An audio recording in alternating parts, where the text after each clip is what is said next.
তো Fallopian tube কি? জরায়ু এবং ডিম্বাশয়ের মধ্যে সংযোগ স্থাপনকারী যে নলটা থাকে সেটাকে বলে ফ্যালোপিয়ান টিউব। ফ্যালোপিয়ান টিউব না থাকলে ন্যাচারাল প্রেগন্যান্সি আসার সম্ভাবনা নেই।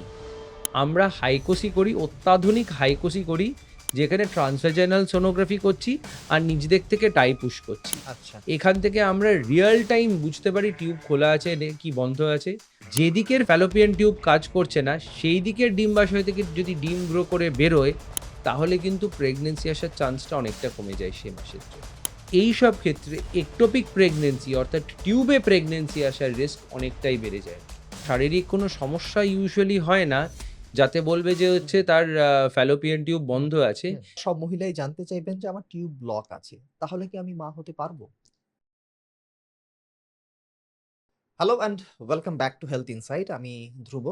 আজ আমাদের আলোচনার বিষয় হচ্ছে ব্লকড ফ্যালোপিয়ান টিউব এবং ফ্যালোপিয়ান টিউব যদি ব্লক হয় তাহলে আপনি কিভাবে মা হতে পারবেন। এর পাশাপাশি আরো অনেকগুলো প্রশ্নের উত্তর আজকে আমরা খোঁজার চেষ্টা করব। যেমন জানবো ফ্যালোপিয়ান টিউব কি? প্রেগন্যান্সিতে বা সন্তান ধারণের ক্ষেত্রে এর রোল কতখানি? কিভাবে আমরা বুঝবো যে আমার টিউব ব্লক আছে এবং যদি টিউব ব্লক থাকে তাহলে জানবো এর চিকিৎসা কি এবং মা কিভাবে হতে পারবেন? আর এই সব প্রশ্নের উত্তর খুঁজতে আমরা চলে এসেছি এন্টালির ফেমকেয়ার ফার্টিলিটিতে এবং আমাদের সঙ্গে আছেন আমাদের শহরের বিশিষ্ট infertility specialist, male fertility expert এবং fertility enhancing surgeon doctor Atri Pal. নমস্কার ডাক্তারবাবু। ফ্যালোপিয়ান টিউব মহিলাদের জরায়ুর একটা ইম্পর্টেন্ট পার্ট। তো প্রথমেই আমি জানতে চাইবো যে ফ্যালোপিয়ান টিউব কি এবং প্রেগন্যান্সির ক্ষেত্রে এর রোল কতখানি? হ্যাঁ, তো ফ্যালোপিয়ান টিউব কি? জরায়ু এবং ডিম্বাশয়ের মধ্যে সংযোগ স্থাপনকারী যে নলটা থাকে সেটাকে বলে ফ্যালোপিয়ান টিউব। বেশ। এই ফ্যালোপিয়ান টিউবে ডিম্বাশয় থেকে ডিমটা এসে অপেক্ষা করে। শুক্রাণু যায় এই ফ্যালোপিয়ান টিউবের মধ্যে, শুক্রাণুকে গাইড করে নিয়ে যায় ফ্যালোপিয়ান টিউব। ওই ডিমের সঙ্গে শুক্রাণু মিলে যে ভ্রূণটা প্রথম তৈরি হয়, হুম। সেটা এই ফ্যালোপিয়ান টিউবে তৈরি হয় এবং ভ্রূণটা তারপরে আস্তে, আস্তে ফ্যালোপিয়ান টিউবের থেকে জরায়ু অব্দি ফিরে আসে এবং জরায়ুর দেয়ালে লেগে প্রেগন্যান্সি আসে। অর্থাৎ ফ্যালোপিয়ান টিউব না থাকলে ন্যাচারাল প্রেগন্যান্সি আসার সম্ভাবনা নেই। নেই মানে কি জিরোই? যদি 0 হ্যাঁ, মানে আমার এই ফ্যালোপিয়ান টিউবেই যদি কি বলে ওটাকে? প্রবলেম থাকে বা হ্যাঁ। ব্লকড হুম, থাকে, হুম। তাহলে ন্যাচারালি শরীরের মধ্যে ডিম এবং শুক্রাণু কখনো একসাথে মিলিত হতে পারবে না। আচ্ছা, মহিলারা কখন বুঝতে পারেন বা আ কোন সময়টা তারা এটা জানতে পারেন যে আমার টিউব ব্লক আছে? কোন ক্ষেত্রে তারা জানতে পারেন? দেখুন অ্যাজ সাচ তো কোনো সিম্পটমস এমন কিছু হয় না, শারীরিক কোনো সমস্যা ইউজুয়ালি হয় না, হুম, যাতে বলবে যে হচ্ছে হুম, তার ফ্যালোপিয়ান টিউব হুম, বন্ধ আছে। হুম, কিন্তু কিছু, কিছু হিস্ট্রি হুম, যেরকম তার আগে একটোপিক প্রেগন্যান্সি হয়েছে হুম, অথবা তার আগে অনেক রকমের আ অ্যা লোয়ার অ্যাবডোমিনাল সার্জারি হুম, হয়েছে। হুম, আম বার্স্ট অ্যাপেন্ডিক্স হয়েছিল হুম, কখনো হুম, বা কখনো গাট পারফোরেশন হয়েছিল। তার কখনো হচ্ছে পেরিটোনিয়াল বা অ্যাবডোমিনাল টিউবারকিউলোসিস হয়েছে। হুম। এসব ক্ষেত্রের থেকে তারা কিন্তু বুঝতে পারবেন যে হয়তো আমার ফ্যালোপিয়ান টিউব বন্ধ বা কাজ করছে না। এছাড়াও সিভিয়ার এন্ডোমেট্রিওসিস থাকলে বা পিআইডি অর্থাৎ পেলভিক ইনফ্ল্যামেটরি ডিজিজ হলে আমাদের কিন্তু ধরে নিতে হয় যে হয়তো ফ্যালোপিয়ান টিউব ঠিকমতো করে কাজ করছে না। আচ্ছা, এক্ষেত্রে তো যেকোনো একটা ফ্যালোপিয়ান টিউব আমার ব্লক হতে পারে বা ড্যামেজ হতে পারে। একটা যদি আমার খোলা থাকে সেক্ষেত্রে কি ন্যাচারালি আমি কনসিভ করতে পারবো? অ্যাবসোলিউটলি করতে পারবেন। কিন্তু থিওরিটিক্যালি যদি দেখা যায়, তাহলে একটা ফ্যালোপিয়ান টিউব যদি কাজ করে, তাহলে যে মাসে যেদিকের ফ্যালোপিয়ান টিউব কাজ করছে না, সেই দিকের ডিম্বাশয় থেকে যদি ডিম গ্রো করে বেরোয়, তাহলে কিন্তু প্রেগন্যান্সি আসার চান্সটা অনেকটা কমে যায় সে মাসের জন্য। আরেকটা জিনিস আপনাদেরকে বুঝতে হবে যে, কেন ফ্যালোপিয়ান টিউবটা বন্ধ আছে? আমরা ধরুন এইচএসজি করে দেখলাম একদিকের ফ্যালোপিয়ান টিউব বন্ধ। কিন্তু ওটা কোনো গ্লোবাল প্রবলেম অর্থাৎ ধরুন হচ্ছে অ্যাবডোমিনাল টিউবারকিউলোসিস অথবা প্রিভিয়াস কোনো সার্জারি হয়েছিল তার জন্য ফ্যালোপিয়ান টিউবটা খারাপ হয়ে আছে অথবা সিভিয়ার এন্ডোমেট্রিওসিস অথবা পিআইডি জন্য হচ্ছে ফ্যালোপিয়ান টিউব খারাপ হয়ে গেছে। আনলাইকলি যে অন্য দিকের ফ্যালোপিয়ান টিউবটাও খুব ভালো কাজ করবে। এটাও আমাদেরকে মাথায় রাখতে হবে, ভেরি ইম্পর্টেন্ট। এই কথাটা আমি একবার বলছি, বারবার হয়তো বলবো, সেটা হচ্ছে ফ্যালোপিয়ান টিউব খোলা আছে কি খোলা নেই এর টেস্ট আমাদের কাছে থাকে, কিন্তু ফ্যালোপিয়ান টিউব কাজ করছে কি কাজ করছে না এর কোনো টেস্ট হয় না। শুধু ফ্যালোপিয়ান টিউব খোলা থাকলেই কিন্তু আমাদের যথেষ্ট নয়। ফ্যালোপিয়ান টিউবকে প্রত্যেক মাসে ডিম্বাশয়ের উপর থেকে ডিমটাকে তুলে নিতে হবে, ওকে। ডিমটাকে মাঝ টিউব বরাবর নিয়ে আসতে হবে, তারপরে শুক্রাণুকে গাইড করে ডিমের কাছ অবধি পৌঁছে দিতে হবে, তারপরে যখন ভ্রূণটা তৈরি হবে সেই ভ্রূণটাকে আবার জরায়ু অবধি পৌঁছে দিতে হবে। মানে ওটা শুধুমাত্র পাইপ নয়। না, আহ, এটাকে একটা অ্যাক্টিভ কাজ করতে হয়, কাজ করলে তাহলেই কিন্তু একটি নর্মাল প্রেগন্যান্সি আসা সম্ভব। না হলে শুধু পাইপ যদি হয় তাহলে কি করে স্পার্মটা ওখানেই যাবে, ডিমটা ওখানেই আসবে? মানে এর ভেতরে নিশ্চয়ই কোনো মেকানিজম আছে। মেকানিজম আছে, হুম। এই মেকানিজমটা ঠিকঠাক হলেই নর্মালি প্রেগন্যান্সি আসবে। তার মানে যেটা বুঝতে পারলাম যে যদি আমার খোলা থাকে তার মানে এটা নয় যে আমার টিউবটা ভালো আছে, খোলা আছে এটা দেখে নেওয়া গেল।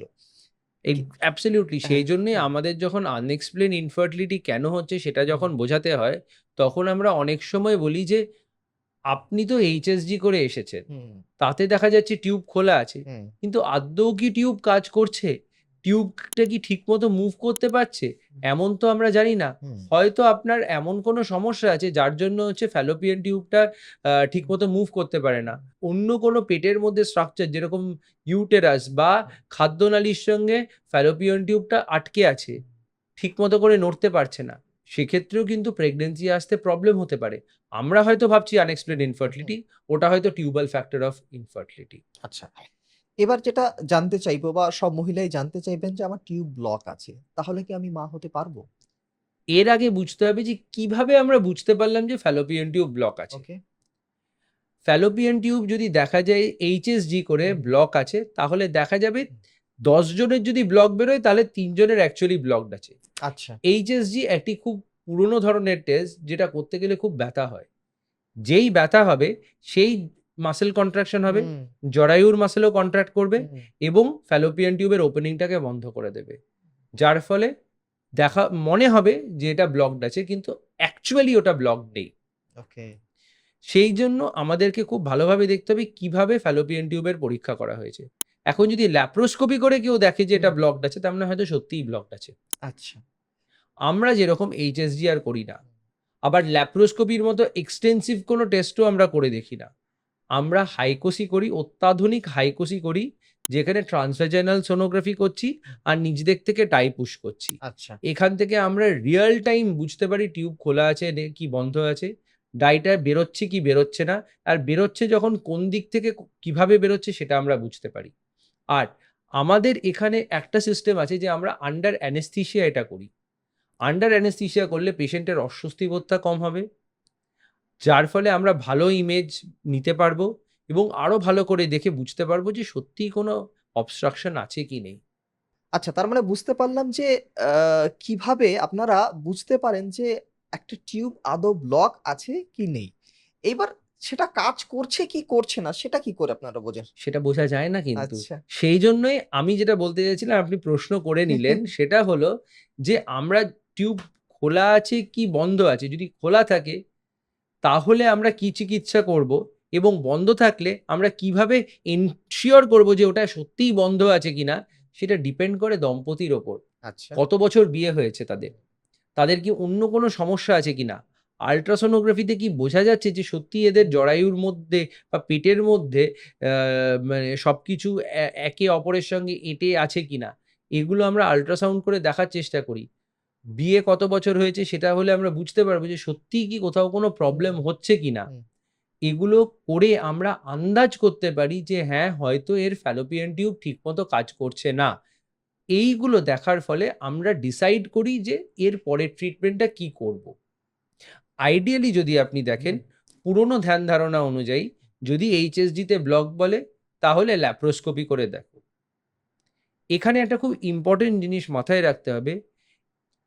আজ থেকে ১০-১৫ বছর আগে আমরা যখন স্টুডেন্ট ছিলাম, আবার এটা খুব চল ছিল যে ব্লকড টিউব চেষ্টা করো খুলে দেওয়ার। মাথায় রাখতে হবে, যদি টিউব সত্যিই খারাপ থাকে, হুম, হুম। যদি টিউব কাজ না করে, সেই টিউবটাকে কাজ করানো যায় না। সেক্ষেত্রে আইভিএফই করতে হয়। যদি টিউব ব্লক থাকে সেটাকে আমি খুঁচিয়ে এই করে ওই করে হয়তো খুলে দিতে পারলাম, কিন্তু সেটাকে কিন্তু কাজ করাতে পারবো না। আচ্ছা। দেখা গিয়েছে যদি 10 জনের ব্লকড থাকে, আমরা ব্লক খুলতে গেলাম, তাহলে খোলা যাবে 5 জনের, 5 জনের খোলা গেলে 2 জনের খোলা থাকবে। এই 2 জনের খোলা থাকলে 1 জনের প্রেগন্যান্সি আসবে, এবং এইসব ক্ষেত্রে একটোপিক প্রেগন্যান্সি অর্থাৎ টিউবে প্রেগন্যান্সি আসার রিস্ক অনেকটাই বেড়ে যায়। যেহেতু টিউবের যে মুভমেন্ট বা যে গতিটা, সেই গতিটা কোথাও না কোথাও ব্যাহত হয় অ্যাবসলিউটলি। এবং যে কারণে ফ্যালোপিয়ান টিউবে প্রেগন্যান্সিটা হয়, যেটাকে আপনি বললেন একটোপিক প্রেগন্যান্সি একটোপিক এবং যেটা প্রেগন্যান্সি খুব ডেঞ্জারাস একটা খুব সিচুয়েশন। Dangerous situation. সেই জন্য আমরা আবার এখানেও কিন্তু আসছে কস্ট বেনিফিট রেশিও। তুমি ল্যাপারোস্কোপি করছো, ইনভেসিভ প্রসিজার করছো, পেশেন্ট অ্যাডমিটেড থাকছো, তোমরা ধরে নিচ্ছ যে তোমাদের প্রেগন্যান্সি আসার চান্স খুব ভালো, এটা করলাম প্রেগন্যান্সি চলে আসবে। কিন্তু তারপরে প্রেগন্যান্সি আসার চান্স কতটা? Not more than 20-30%। কিন্তু এবং সেই সেটাও জন্যই একটোপিক হওয়ার চান্সেস হাই। হাই, যদি সত্যিই ফ্যালোপিয়ান টিউবে প্রবলেম থেকে থাকে। হুম? এই জন্যই আমরা পেশেন্টদেরকে অপশন দিই। দেখো, ল্যাপ্রোস্কোপি করে দেখতে পারো, কিন্তু যদি ল্যাপ্রোস্কোপিতেও বন্ধ থাকে, তোমাকে কিন্তু সেই আইভিএফ এ যেতে হবে, অথবা তুমি ডিরেক্টলি আইভিএফ এ যেতে পারো। এই চয়েসটা আমরা কিন্তু পেশেন্টদের উপরেই ছেড়ে দিই, এই ডিসিশনটা। আচ্ছা। আরো একটা ক্ষেত্রে টিউব ব্লক থাকে, সেটা হচ্ছে যারা লাইগেশন করে। তো তাদের ক্ষেত্রে কি আবার জুড়ে দিয়ে কি কোন রকম ভাবে জোড়ার প্রেগন্যান্সি? চেষ্টা করা যায়, এমন নয় যে কখনো প্রেগনেন্সি আসেনি, জোড়ার ফলে এটা আমি বলবো না যে কখনো প্রেগনেন্সি আসেনি। হুম, কিন্তু আমাদেরকে দেখতে হবে এই লাইগেশন কত বছর আগে হয়েছে, কতটা টিউব কেটে বাদ দেওয়া হয়েছে, আচ্ছা। কি ব্যবহার করেছিল লাইগেশন করার জন্য, কটারাইজেশন হচ্ছে পুড়িয়ে দেওয়া হয়েছিল কিনা। ফ্যালোপিয়ান টিউবের যেটাকে অ্যাম্পিউলা বলে, যেটা অ্যাকচুয়ালি ওভারির পাশে থাকে, যে মানে হেয়ারি স্ট্রাকচারটা, ঝাঁটার মতো স্ট্রাকচারটা, সেটা ঠিকঠাক আছে কিনা। ফ্যালোপিয়ান টিউবের মোবিলিটি কতটা, ফ্যালোপিয়ান টিউব রিকনস্ট্রাক্ট করার পরে কতটা ফ্যালোপিয়ান টিউবের লেন্থ অবশিষ্ট থাকবে, এগুলোর উপরে ডিপেন্ড করে যে ফ্যালোপিয়ান টিউব রিকনস্ট্রাকশনের পরে প্রেগনেন্সি আসার চান্স কতটা।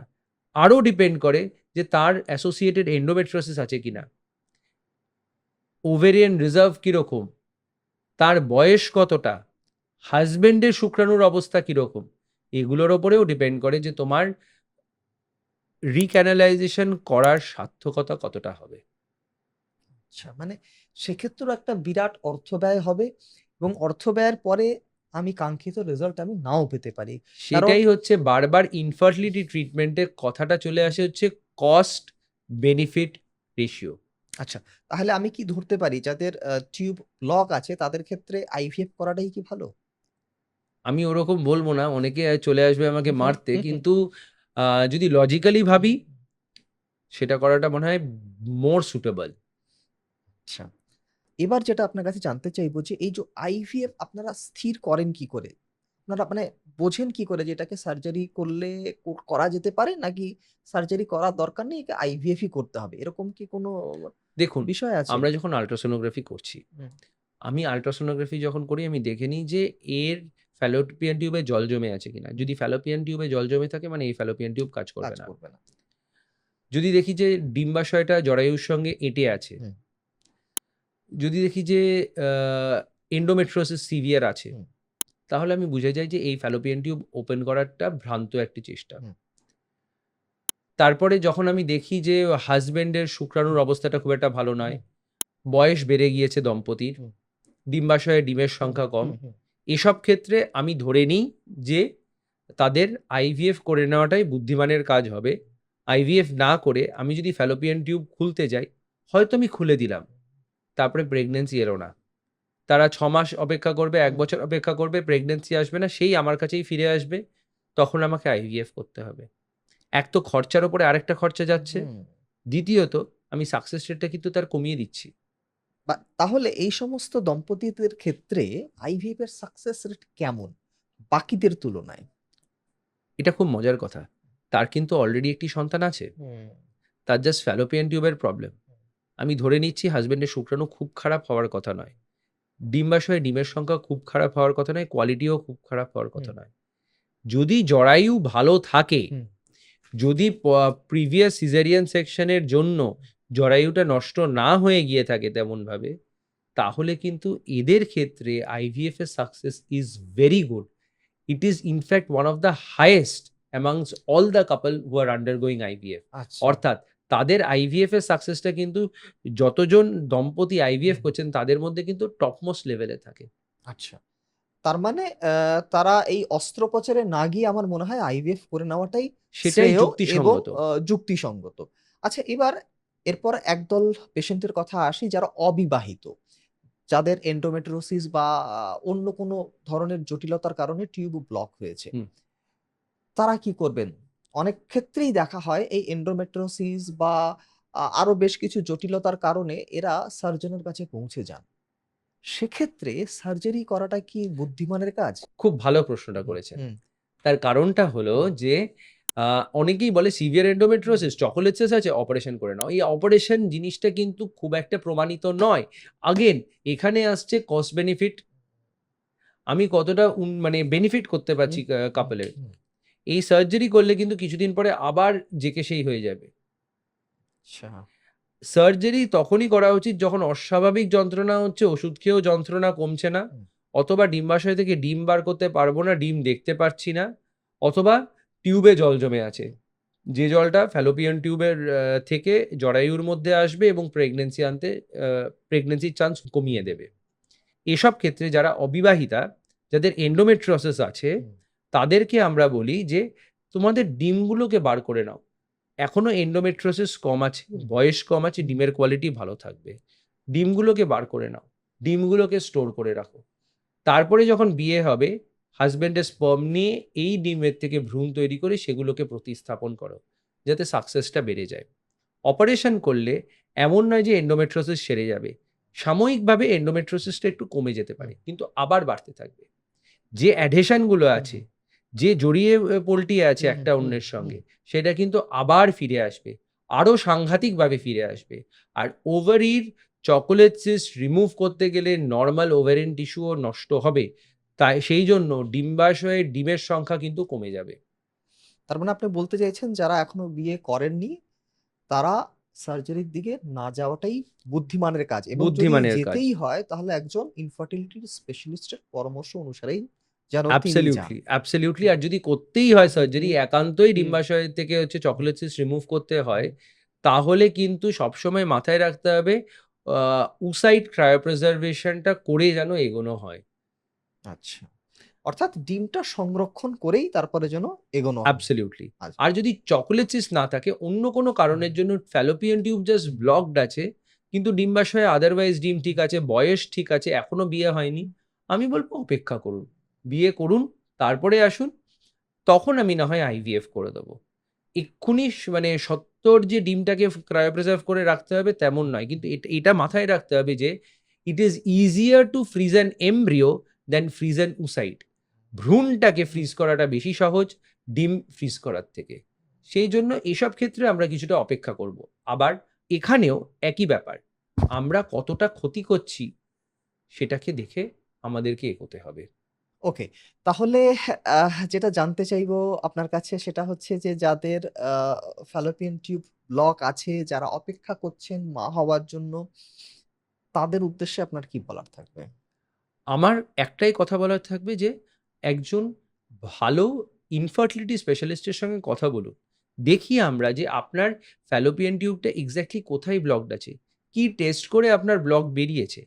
আমরা কি অন্য কোনো টেস্ট করে দেখব যে ওটা সত্যিই ব্লক আছে কিনা? নাকি আমরা ডিরেক্টলি আইভিএফ এ যাব? আমরা দেখব যে আপনাদের সার্বিক অ্যাজ আ কাপল, দম্পতি হিসেবে আপনারা কোন সিচুয়েশন এ আছেন। সেই অনুযায়ী আমরা পরের ধাপে এগোবো। ব্লাইন্ড একচেটিয়া ব্ল্যাঙ্কেট ডিসিশন নেওয়াটা আমার মনে হয় বুদ্ধিমানের কাজ হবে না। থ্যাংক ইউ সো মাচ ডাক্তারবাবু। তো আপনাদের যদি ফ্যালোপিয়ান টিউব ব্লক থাকে এবং আ আরো কিছু যদি প্রশ্ন থাকে তাহলে কমেন্ট বক্সে লিখে জানান। আমরা চেষ্টা করব তার যথাযথ উত্তর দেওয়ার। ডেসক্রিপশন বক্সে একটি নাম্বার আমরা দিয়ে রেখেছি। চাইলে আপনারা সেখানে যোগাযোগ করতে পারেন বা আপনার যাবতীয় প্রশ্ন আপনারা সেখানেও করে নিতে পারেন। আর যারা আমাদের চ্যানেলটি এখনো সাবস্ক্রাইব করেননি তাদের আমি বলব করে রাখুন। কারণ আমরা এমনই হেলথ রিলেটেড বিভিন্ন বিষয় নিয়ে আলোচনা করি, যেগুলো শুনলে আপনারা নিঃসন্দেহে উপকৃত হবেন। আজ এ পর্যন্তই, আবার দেখা হবে অন্য কোনো দিন, অন্য কোনো এপিসোডে।